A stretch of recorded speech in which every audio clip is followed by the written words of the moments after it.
Hi everyone, welcome to Roshnisfoodnlife. എന്തൊക്കെയാണ് എല്ലാവർക്കും വിശേഷങ്ങളൊക്കെ? സുഖമായിട്ടിരിക്കുന്നു എല്ലാവരും? അപ്പോൾ ഇവിടെ ഞാൻ സുഖമായിട്ടിരിക്കുന്നു, കുഴപ്പമൊന്നുമില്ല, ഹാപ്പിയാണ്. അപ്പോൾ ഞാൻ ഇന്ന് വന്നിരിക്കുന്നത് മലയാളികൾക്കെല്ലാം പ്രിയപ്പെട്ട ഒരു റെസിപ്പി ആയിട്ടാണ്. വേറൊന്നുമല്ല, നമ്മുടെ കൊഴുക്കട്ടയുടെ റെസിപ്പി ആയിട്ടാണ് എത്തിയിരിക്കുന്നത്. അപ്പോൾ എല്ലാവരും ചിന്തിക്കുന്നുണ്ടാവുമല്ലേ കൊഴുക്കട്ടയ്ക്ക് എന്താ പ്രത്യേകത എന്ന്. അപ്പോൾ ഞാൻ കുറച്ച് വ്യത്യാസങ്ങളൊക്കെ വരുത്തിയിട്ടുണ്ട്. അപ്പോൾ സാധാരണ ചെയ്യുന്നതിൽ നിന്നും കുറച്ച് വ്യത്യാസങ്ങൾ വരുത്തിയിട്ടാണ് ചെയ്യുന്നത്. നമ്മൾ സാധാരണ കൊഴുക്കട്ട ഉണ്ടാക്കുമ്പോൾ നമ്മൾ എന്താണ് അകത്ത് ഫില്ല് ചെയ്യുന്നത്? തേങ്ങ, പഞ്ചസാര, അല്ലെങ്കിൽ പഞ്ചസാരയ്ക്ക് പകരം ശർക്കര ചേർത്തിട്ടല്ലേ നമ്മൾ കൊഴുക്കട്ടയ്ക്കകത്ത് ഫില്ല് ചെയ്ത് വെക്കുന്നത്. അപ്പോൾ അതിൽ നിന്ന് കുറച്ച് വ്യത്യാസം വരുത്തി കുറച്ച് മസാലകളൊക്കെ ആഡ് ചെയ്തിട്ടാണ് ഞാനിന്ന് കൊഴുക്കട്ട ഉണ്ടാക്കുന്നത്. അപ്പം ഇന്നത്തെ നമ്മുടെ റെസിപ്പി നമ്മുടെ ചിക്കൻ കൊഴുക്കട്ടയാണ്. അപ്പം കുറച്ച് ആൾക്കാർക്കൊക്കെ കൊഴുക്കട്ട ഇഷ്ടമല്ലാത്തത് അകത്ത് മധുരം ആയതുകൊണ്ടാണ് കുറച്ച് ആൾക്കാർ അവോയ്ഡ് ചെയ്ത് നിർത്തിയേക്കുന്നത് അല്ലേ. അപ്പോൾ ഇത് കുറച്ച് സ്പൈസി ആയിട്ടുള്ളൊരു ഡിഷാണ്. അപ്പം അകത്ത് മസാല എന്ന് പറയുമ്പോൾ ചിക്കനും നമ്മുടെ മസാലകളും എല്ലാം ചേർന്നിട്ട് കുറച്ച് സ്പൈസിയാണ്. അതുകൊണ്ട് തന്നെ ഈ മധുരം ഇഷ്ടമല്ലാത്ത ആൾക്കാർക്ക് ട്രൈ ചെയ്യാവുന്ന നല്ലൊരു ഡിഷാണ്. അപ്പോൾ ഒട്ടും വൈകണ്ട, നമുക്ക് നമ്മുടെ റെസിപ്പിയിലേക്ക് കിടക്കാം.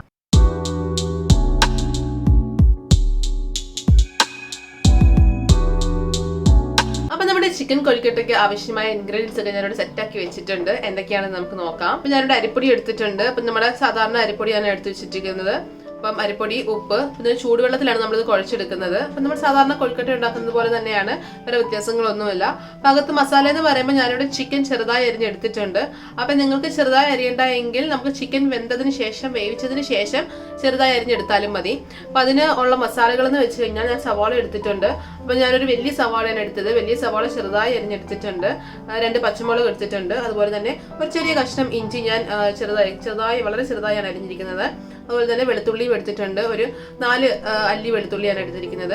പിന്നെ നമ്മുടെ മസാലപ്പൊടികൾ എന്ന് പറയുമ്പോൾ നമ്മൾ സാധാരണ ചിക്കൻ മസാലകളൊക്കെ വെക്കുന്ന പോലെ തന്നെ നമ്മൾ മുളക് പൊടിയും, മഞ്ഞൾപ്പൊടിയും, മല്ലിപ്പൊടിയും എടുത്തിട്ടുണ്ട്. അപ്പം ഇതിൻ്റെയൊക്കെ അളവുകൾ ഞാൻ ചേർക്കുന്ന സമയത്ത് പറഞ്ഞു തരാം കേട്ടോ. അതുപോലെ തന്നെ കുരുമുളക് പൊടിയും ഗരം മസാല ഞാൻ വീട്ടിൽ തന്നെ പൊടിച്ച ഗരം മസാലയാണ്. അപ്പം നമ്മൾ മസാല ഉണ്ടാക്കിയെടുക്കുന്നത് നമ്മൾ വെളിച്ചെണ്ണയിലാണ്. അപ്പം ഇത്രയും ഇൻഗ്രീഡിയൻസേ ഉള്ളൂ നമ്മുടെ ചിക്കൻ കൊഴുക്കട്ട ഉണ്ടാക്കിയെടുക്കാനായിട്ട്.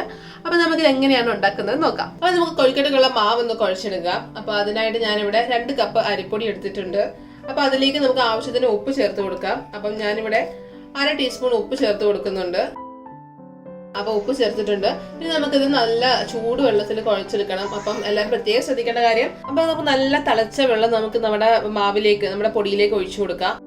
അപ്പം ഓരോരുത്തരുടെ പൊടിയുടെ ഡിപ്പെൻഡ് ചെയ്തിരിക്കും അപ്പം വെള്ളം ഒഴിക്കുന്നതെന്ന് വെച്ച് കഴിഞ്ഞാൽ അപ്പം അതനുസരിച്ച് നന്നായിട്ട് കുഴച്ചെടുക്കണം.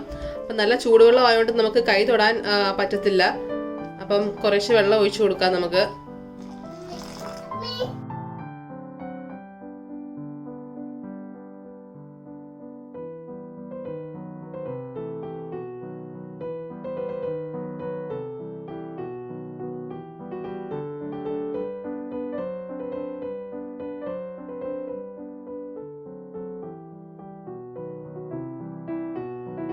അപ്പം ഞാൻ വെള്ളം ഒഴിച്ചിങ്ങനെ വെച്ചിട്ടുണ്ട്. അപ്പം എനിക്ക് ഇത്രയും വെള്ളം മതി എന്നാണ് തോന്നുന്നത്. അപ്പം നമ്മുടെ പൊടിയുടെ ഡിപ്പെൻഡ് ചെയ്തിരിക്കും നമ്മുടെ വെള്ളം ഒഴിക്കുന്നത്. അപ്പോൾ ഒരുപാട് വെള്ളം ഒഴിക്കരുത്. ആദ്യം തന്നെ കുറേശ്ശെ ഒഴിച്ച് നോക്കിയിട്ട് അപ്പം നമുക്ക് നമ്മുടെ പരുവായി കഴിയുമ്പോൾ നിർത്തണം.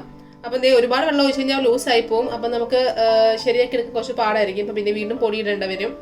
അപ്പം വെള്ളമൊക്കെ ഒഴിച്ച് ഞാൻ വെച്ചിട്ടുണ്ട്. അപ്പം ചെറുതായിട്ട് ചൂടൊന്ന് കുറഞ്ഞതിന് ശേഷം നമുക്ക് കൈ കൊണ്ട് നന്നായിട്ട് കുഴച്ചെടുക്കാം. അപ്പം നമ്മുടെ മാവ് ഞാൻ കൈ കൊണ്ട് തന്നെ നന്നായിട്ട് കുഴച്ചെടുത്തിട്ടുണ്ട്. അപ്പോൾ ഇതേ പരുവം കണ്ടോ, നല്ല സോഫ്റ്റ് ആയിട്ടുണ്ട്. അപ്പം നിങ്ങൾ വെള്ളം ഒഴിക്കുമ്പോൾ പ്രത്യേകം ശ്രദ്ധിക്കണം, ഒരുപാട് വെള്ളം ആദ്യം തന്നെ ഒഴിക്കരുത്. അപ്പം ഈ ഒരു പരുവാക്കി എടുത്താൽ മതി. അപ്പം ഞാൻ വെള്ളത്തിൻ്റെ അളവ് പറയാത്തത് പലരുടെയും പൊടിക്ക് വ്യത്യാസം കാണും. അപ്പം ഞാനിവിടെ ഒരു 1/2 കപ്പിനും കുറച്ചുകൂടെ കൂടുതൽ ഒഴിച്ചിട്ടുണ്ട്. അപ്പം 2 കപ്പിന് 1/2 കപ്പിനേക്കാളും കുറച്ചുകൂടെ 1/4 കപ്പോളം വെള്ളം ഒഴിച്ചിട്ടാണ് എനിക്ക് ശരിയായിട്ട് വന്നത്. അപ്പം ഇപ്പം നിങ്ങൾക്ക് വ്യത്യാസം കാണും. അപ്പം അതനുസരിച്ച് ഒഴിച്ചോണം കേട്ടോ. അപ്പം നമുക്കിനി മസാല റെഡിയാക്കി എടുത്താലോ. അപ്പം നമ്മുടെ ഈ മസാല റെഡിയാക്കി എടുക്കാനായിട്ട് ഞാനൊരു പാൻ ഗ്യാസ് സ്റ്റൗവിൽ വെച്ചിട്ടുണ്ട്.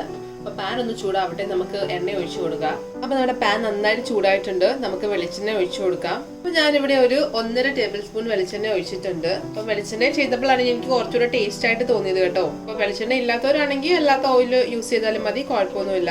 അപ്പൊ നമ്മുടെ എണ്ണ ചൂടായിട്ടുണ്ട്. നമ്മൾ അരിഞ്ഞു വെച്ചിരിക്കുന്നത് നമ്മുടെ സവാള ചേർത്ത് കൊടുക്കാം. അതിനോടൊപ്പം തന്നെ നമ്മൾ എടുത്തു വെച്ചിരിക്കുന്ന നമ്മുടെ പച്ചമുളക് കൂടെ ചേർത്ത് കൊടുക്കാം. അപ്പൊ ഞാനിവിടെ ഒരു വലിയ സവാളയാണ് ചെറുതായി അരിഞ്ഞ് ചേർത്തിരിക്കുന്നത്. അതുപോലൊപ്പം തന്നെ 2 പച്ചമുളകും അരിഞ്ഞിട്ടുണ്ട്. അപ്പൊ പച്ചമുളക് നിങ്ങളുടെ എരിവിനനുസരിച്ച് കൂട്ടുവോ കുറയ്ക്കുവോ അത് നിങ്ങളുടെ ഇഷ്ടത്തിന് ചെയ്യാം കേട്ടോ.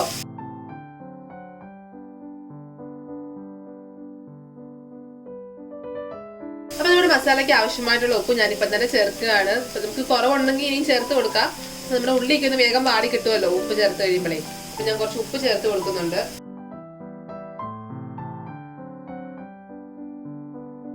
ഇനി നമുക്ക് ഇതിലേക്ക് നമ്മൾ ചെറുതായി അരിഞ്ഞു വെച്ചിട്ട് നമ്മുടെ വെളുത്തുള്ളി ചേർത്ത് കൊടുക്കാം. അപ്പൊ ഞാനൊരു 4 അല്ലി വെളുത്തുള്ളി എടുത്തിട്ടുണ്ടായിരുന്നു, ചെറുതായി അരിഞ്ഞത്. അപ്പൊ അത് ചേർത്ത് കൊടുക്കാം. ഇനി നമുക്ക് ഇഞ്ചിയാണ്. അപ്പൊ ഞാനൊരു ചെറിയ കഷ്ണം ഇഞ്ചി, അത് നമ്മൾ ചെറുതായിട്ട് അരിഞ്ഞെടുക്കരുത് കേട്ടോ. അപ്പം അതുകൂടെ ചേർത്ത് കൊടുക്കാം.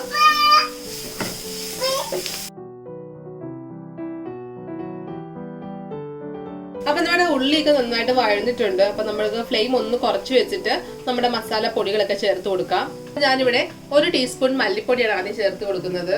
1/4 ടീസ്പൂൺ മഞ്ഞൾപ്പൊടിയും കൂടെ ചേർത്ത് കൊടുക്കാം. 2 ടീസ്പൂൺ മുളക് പൊടി. അപ്പൊ മുളക് പൊടി നിങ്ങളുടെ ഇഷ്ടത്തിനനുസരിച്ച് കൂട്ടുകയോ കുറയ്ക്കുകയോ ഒക്കെ ചേർത്ത് കൊടുക്കാം കേട്ടോ. അപ്പം എരിവ് കൂടുതൽ വേണ്ടവർക്ക് കുറച്ചധികം മുളക് പൊടി ചേർത്ത് കൊടുക്കാവുന്നതാണ്.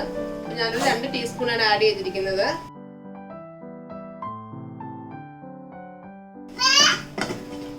അപ്പൊ ഇതിലേക്ക് നമുക്ക് കുറച്ച് കുരുമുളക് പൊടി നമ്മുടെ മസാലയും കൂടെ ചേർത്ത് കൊടുക്കും, ഗരം മസാലയും കൂടെ. അപ്പൊ ഞാനിവിടെ 1/2 ടീസ്പൂൺ നമ്മുടെ കുരുമുളക് പൊടി ചേർത്ത് കൊടുക്കുകയാണ്. 1/2 ടീസ്പൂൺ അളവിൽ തന്നെ ഗരം മസാലയും കൂടി ഞാൻ ചേർക്കുന്നുണ്ട്. അപ്പൊ ഞാൻ ഗരം മസാല വീട്ടിൽ തന്നെ പൊടിച്ചതാണ് കേട്ടോ. അപ്പൊ നമ്മുടെ മസാലയുടെ പച്ച മണമൊക്കെ മാറി ഒരു മൂത്ത മണമൊക്കെ വരുന്നുണ്ട് കേട്ടോ. അപ്പൊ ഈ സമയമാകുമ്പോൾ നമ്മൾ അരിഞ്ഞു വെച്ചിരിക്കുന്ന ചിക്കൻ ചേർത്ത് കൊടുക്കാം. അപ്പൊ ഞാൻ നേരത്തെ പറഞ്ഞ പോലെ തന്നെ ചിക്കൻ ചെറിയ കഷ്ണങ്ങളായിട്ടാണ് ഞാൻ അരിഞ്ഞത്. അപ്പൊ നിങ്ങൾക്ക് വലിയ കഷ്ണമായിട്ട് ഇടണമെന്നുണ്ടെങ്കിൽ അങ്ങനെ ചേർത്തിട്ട് ലാസ്റ്റ് മുറിച്ചാൽ മതി കേട്ടോ. വെന്തതിന് ശേഷം ചെറിയ ചെറിയ കഷ്ണങ്ങളാക്കി മുറിച്ച് കൊഴുക്കട്ടയ്ക്കുള്ളിൽ ഫില്ല് ചെയ്താൽ മതി. അപ്പൊ എനിക്ക് എളുപ്പത്തിന് വേണ്ടി, എളുപ്പം വേവാൻ വേണ്ടിയൊക്കെ വേണ്ടിയാണ് ഞാനിപ്പോൾ ചെറുതായിട്ട് അരിഞ്ഞത്. അപ്പൊ നിങ്ങൾ ഇഷ്ടമുള്ള പോലെ നിങ്ങൾക്ക് അരിഞ്ഞെടുക്കാവുന്നതാണ്. അപ്പൊ നമുക്ക് നമ്മുടെ ചിക്കൻ ഒന്ന് വേവിച്ചെടുക്കാം. അതിനായിട്ട് കുറച്ച് വെള്ളം ഒഴിച്ചു കൊടുക്കാം. ഒരുപാട് വെള്ളമൊന്നും ആവശ്യമില്ല, ചിക്കൻ അധികം വേവില്ലല്ലോ. അപ്പൊ കുറച്ച് വെള്ളം ഒഴിച്ചു കൊടുത്ത് നമുക്ക് വേവിച്ചെടുക്കാം. അപ്പൊ നമുക്ക് നമ്മുടെ വെള്ളമൊക്കെ ഒഴിച്ച് നന്നായിട്ട് തിളച്ച് വരുന്നുണ്ട് കേട്ടോ. അപ്പൊ നമുക്ക് ഒന്ന് അടച്ചു വെച്ചിട്ട് അത് വേവിച്ചെടുക്കാം.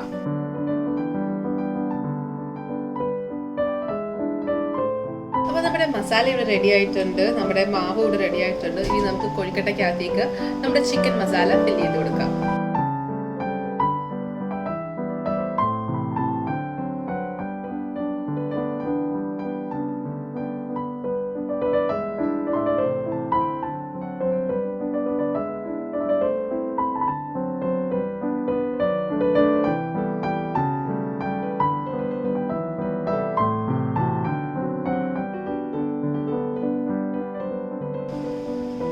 ഇതേപോലെ ഞാൻ നമ്മുടെ കൊഴുക്കട്ടയ്ക്കകത്ത് ഫില്ല് ചെയ്തിട്ടുണ്ട്. ഇതുപോലെ നമുക്ക് ബാക്കിയുള്ളതും ഇതുപോലെ ഫില്ല് ചെയ്തെടുക്കാം.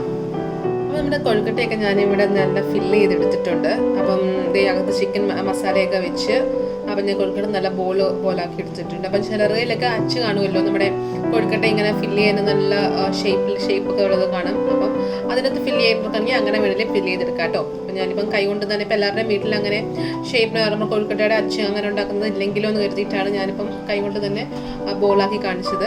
അപ്പം നമുക്കത് സ്റ്റീം ചെയ്തെടുക്കാം. ഇനി അപ്പം ഞാൻ കുറച്ച് ഓയിൽ ഒന്ന് സ്പ്രെഡ് ചെയ്ത് കൊടുത്തിട്ടുണ്ട്.